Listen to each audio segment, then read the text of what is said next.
안녕하세요. 김선영의 이클래스 김선영입니다.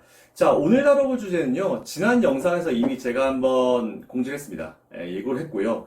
지난 옥시덴탈 페트롤리움에서 파생된 두 번째 이야기인데요. 워렌 버핏이 반한 탄소 배출량을 제로로 만드는 탄소 포집 기술이란 무엇인가? 이 주제를 오늘 한번 이야기를 나눠보도록 하겠습니다. 최근 뉴스에서 여러분들 아마 이 탄소 제로라는 단어 굉장히 많이 들어보셨을 거예요. 이 탄소 제로는 말 그대로 온실가스로 인해서 이제 기후변화가 이제 굉장히 많이 발생을 하고 있는데, 이 기후변화에 대응하기 위한 방법 중에 하나입니다.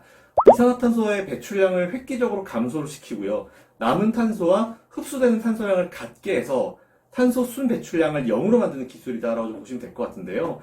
이처럼 온실가스 배출량을 0으로 만들기 위해서는 이산화탄소 배출은 최대한 줄이면서 배출된 이산화탄소를 흡수 그리고 처리를 해야 되는데, 이를 위해서 필요한 기술이 바로 탄소 포집, CCUS라고 불리는 기술이다라고 좀 보시면 될 것 같습니다. 그럼 본격적으로 이 CCUS, 탄소 포집 기술에 대해서 우리 한번 알아볼게요. 자, 탄소 포집 기술을 의미하는 이 CCUS, 과연 뭐의 줄임말인가? C, 첫 번째 C는 카본입니다. 카본의 줄임말이라고 보시면 될 것 같고, 두 번째 C는 캡처의 줄임말입니다. 그리고 세 번째 U 같은 경우는 유터리제이션, 말 그대로 이제 이용한다는 의미죠. 그리고 마지막 S는 스토리지입니다. 저장한다는 의미인데, 보시면은 카본을 캡처해서 이용하거나 저장한다라는 이런 의미로 좀 보시면 될 것 같아요. CCUS 꼭 기억해 주시고요. 이거를 근데 여러분들이 CCS는 뭐죠? CCU는 뭐죠? 나 CCS, CCU 이것도 탄소 포집이라 들었는데 이건 뭐죠? 라고 궁금하신 분들께서 답을 드리면, CCS는 말 그대로 뒤에 이제 C가 붙어 있잖아요. 카본을 캡처한 다음에 이제 스토리지, 말 그대로 이제 포집 후에 격리나 저장하는 걸 CCS라고 하고요. 그리고 CCU 같은 경우는 뒤에 U가 이제 유터리제이션이죠. 말 그대로 이제 저장한 거를 활용하는 겁니다. 어쨌든 포집한 탄소를 뽑아가지고 어디다 저장은 해둬요. 근데 이거를 계속 저장을 해두냐, 아니면 저장된 거 다시 뽑아가지고 활용을 하느냐, 이거에 따라서 CCS와 CCU로 나뉩니다. 그래서 CC는 앞에서 말씀드린 대로 카본 캡처고요. 어쨌든 카본을 이제 포집해야 되니까. 그리고 뒤에 S냐 U냐 따라가지고 이걸 갖다가 저장만 해두는지 아니면은 이용을 하는지 이렇게 나누시면 될 것 같아요. 어쨌든 이런 기술이 각광을 받는 거는 이산화탄소 자체가 사실은 이제 적외선의 파장이죠. 열을 복사를 해서 방출을 합니다. 이에 따라서 대기 온도를 보통 상승시키는 요인이 돼버려요. 그래서 이제 지구 온도의 상승을 억제하기 위해서 가장 효율적인 방법으로, 그러면 아예 탄소를 포집해버리자, 탄소를 못 가게 막아버리자 해서 이제 탄소 포집 기술이 최근에 굉장히 많이 주목을 받고 있는 건데, 자, 그러면은 이 CCUS라는 이 기술에는 어떤 것이 포함되어 있는지 우리가 한번 자세히 한번 살펴볼게요. 우선 일단 대기 중에 이산화탄소를 포집하는 방법은 몇 가지가 있습니다. 몇 가지가 있는데, 첫 번째로는 직접 포집하는 방법이 있고요. 두 번째로는 연소 후 전으로 포집을 하는 방법이 있습니다. 그리고 세 번째로는 순산소 연소 포집이라는 게 있고요. 그리고 네 번째로는 우리가 일반적으로 알고 있는 거죠. 우리가 어렸을 때부터 배운 나무를 많이 심어서 포집하는 방법, 그런 게 있고요. 그리고 갯벌이나 해안, 이런 습지의 어떤 식물을 이용한 포집 방법 등 굉장히 다양한 포집 방법이 있어요. 근데 이 중에서 우리가 오늘 알아볼 방식은 맨 앞에 설명드린 직접 포집 방식, DAC라는 건데, 사실 이 옥시덴탈 페트롤리움이 이 기술을 보유함으로써 워렌 버핏에게 더 큰 관심을 가질 수 있게 해준 기술이다라고 좀 보시면 될 것 같아요. 일단 이 직접 포집, 앞에서 말씀드린 DAC입니다. DAC라는 이 기술은 팬을 돌려요. 진짜 엄청난 크기의 이 팬을 돌려가지고 대기 중에 이산화탄소를 필터로 분리하는 방식이에요. 일단 공기를 빨아들이면서 필터를 통과시키면서 이제 거기서 이제 이산화탄소를 골라내는 방식인데, 이 DAC 방식도 크게 세 가지로 나눌 수 있습니다. 습식, 흡착, 그리고 분리막 포집 방식 세 가지가 있는데, 사실 이 세 가지가 가장 대표적인 방법이다라고 좀 보시면 될 것 같아요. 이거를 오늘 저와 함께 하나씩 살펴보도록 하겠습니다. 자, 첫 번째, 먼저 습식 방식이라 불리는 이제 모노에탄올 아민법이라는 게 있어요. 이게 뭐냐면은 별도의 공간에 탄소를 모으는 거예요. 그래서 이제 아민 용액이라는 게 있는데, 아민 용액이라 부르는 탄소 흡수 용액이에요. 이걸 갖다가 뿌려가지고 탄소를 포집하는 방식입니다. 현재 기술로 사실 접근하기 제일 쉬운 방법이긴 해요. 그래서 제일 널리 이용하고 있는 방법인데, 이 아민용액 자체 성능을 좀 올리기 위해서 굉장히 노력을 하고 있는 상황이고요. 기술 개발이 계속 진행되고 있는 상황이기 때문에 앞으로 이 기술에 대한 효율성은 더 올라가지 않을까라고 판단하고 있습니다. 그래서 첫 번째, 모노에탄올 아민법이라는 게 있고요. 두 번째, 흡착 방식이 있습니다. 말 그대로 흡착, 딱 이름만 들어도 이제 어떤 방식인지 아시겠죠? 이 방식은 고체 물질에 이제 이산화탄소가 이제 달라붙게 하는 방식이에요. 이제 보통 고압을 활용해가지고 압축기를 구동을 하는데, 일단 고압 그리고 압축기 구동 에너지가 굉장히 많이 들어갈 겁니다.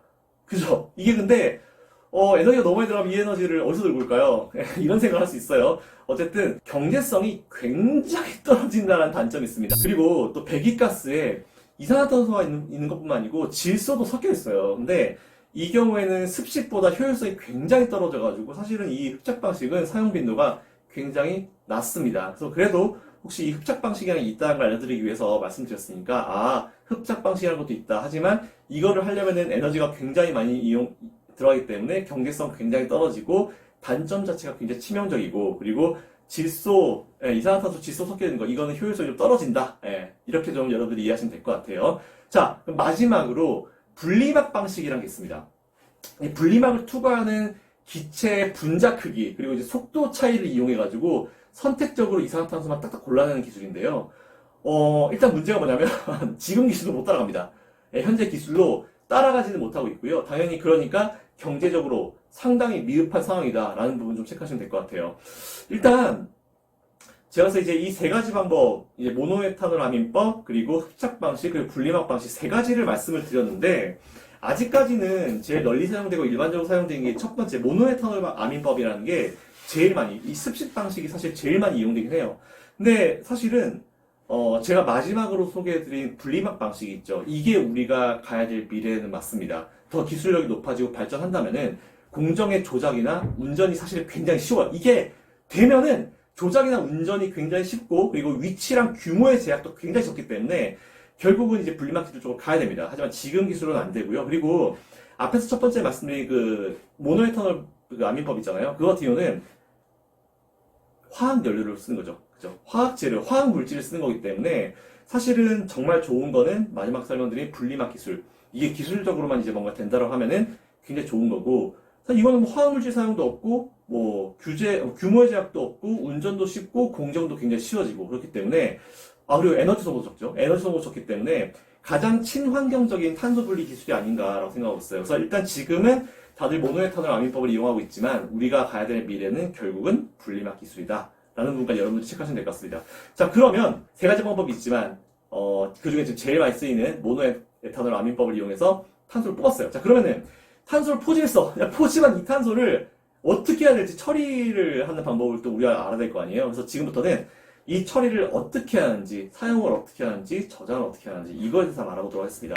자, 크게 이제 앞에서 제가 설명드린 기술명에 따라서 CCS, 그리고 CCU로 보통 나누는데, CCS는 앞에서 설명드린 그 S가 스토리지, 저장이라고 했잖아요. 그러니까 포집을 하고 나서 그 이산화탄소를 격리하고 저장하는 거예요. 그리고 CCU 같은 경우는 유틸리제이션이죠. 말 그대로 이제 저장하고 그거를 갖다 활용하고 사용하는 방식이다라고 좀 말씀드리고 싶은데, 쉽게 말해서 포집돼서 운반을 했습니다. 운반을 한 이산화탄소를 저장하는 거를 CCS, 탄소 포집 저장이라고 부르는 것이고, 그리고 다른 목적으로 이거를 포집된 이산화탄소를 재활용하는 거를 CCU, 탄소 포집 활용 및 판매라고 좀 우리가 보통 부르고 있어요.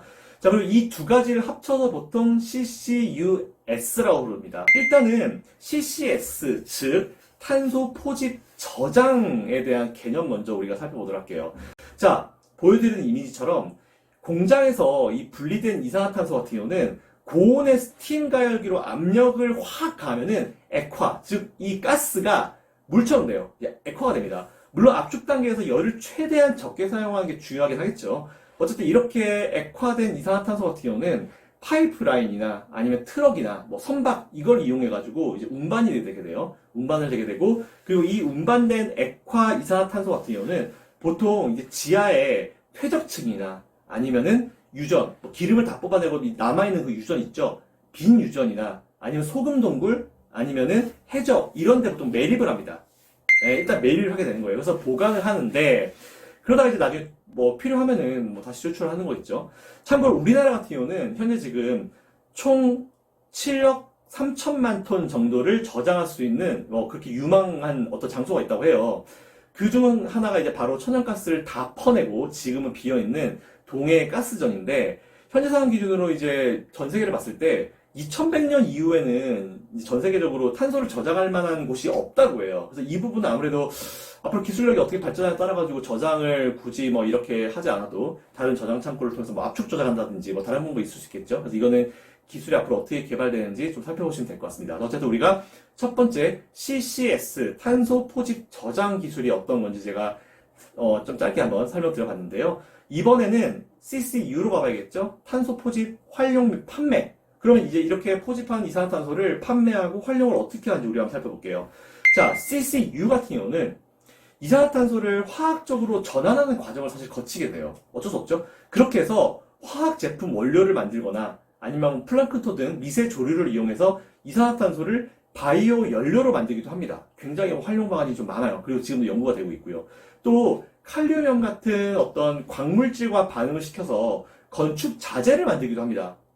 좀 놀랬죠? 저도 사실 이거 보고 굉장히 놀랐는데 이런 경우가 또 있고요. 그리고 포집 저장 기술로 만든 합성 가스 같은 경우에는 석유 및 천연가스 등의 천연 자원의 고갈에 대비해서 탄소 배출을 줄인 신재생 에너지로 최근에 굉장히 많이 주목을 받고 있는 상황이에요. 뭔가 그죠? 쓰임이 굉장히 많죠? 그리고 또 다른 거는 뭐 고기, 즉 대체육 같은 거를 뭐 생산을 한다거나 아니면 뭐 성장과 뭐 당도가 올라가고 신선도가 증가하는 비닐하우스에 사용을 한다거나 아니면 뭐 우리가 이용하고 있는 드라이 클리닝 아니면은 고체 탄소를 생산하거나 아니면은 탄산음료 생산하는데 이 이산화탄소가 사용된다라는 부분까지 여러분들이 한번 체크해 보시면 좋을 것 같아요. 자, 그러면 어쨌든 뭐 탄소 포집 기술의 종류 그리고 포집된 이산화탄소를 저장하는 부분 그리고 활용 및 판매하는 부분까지 우리가 다 살펴보았습니다. 본 영상은 여러분들의 이해를 돕기 위해서 제가 주변에 얘기해봤더니 잘 몰라요. 탄소 포집 기술이 뭐가 있고 막 하다가 무슨 소리인지 하나도 모르겠다 이런 결론을 내리시는 분이 많아가지고 그런 분들의 이해를 돕고자 굉장히 아주 쉽게 제작이 되었으니까 혹시 빠졌거나 모자라는 부분이 있으면 여러분들 넓은 마음으로 이해해 주시고요. 이 업종에 계시는 분 중에 제 영상에 더해서 조금 더 많은 분들께 도움을 드리고 싶다. 이 기술은 조금 더 디테일하게 보면 이런 게 있다. 라고 혹시 설명을 해 주실 분들이 있으시면요. 저는 언제든지 환영입니다. 제가 이쪽에 전문 분야가 아니기 때문에 저도 공부를 해서 아주 쉬운 수준으로만 설명드린 거기 때문에 전문가가 있으시면은 아래쪽에 달아주시면 정말 많은 분들이 또 그거로 인해서 공부를 하고 또 더 성장할 수 있을 것 같아요. 자, 저는 다음 영상에서 또 찾아뵙도록 하겠습니다. 행복한 하루 보내시고요. 아시죠? 좋아요, 구독, 알림 설정은 필수입니다. 자, 전 다음 시간에 뵙겠습니다. 감사합니다.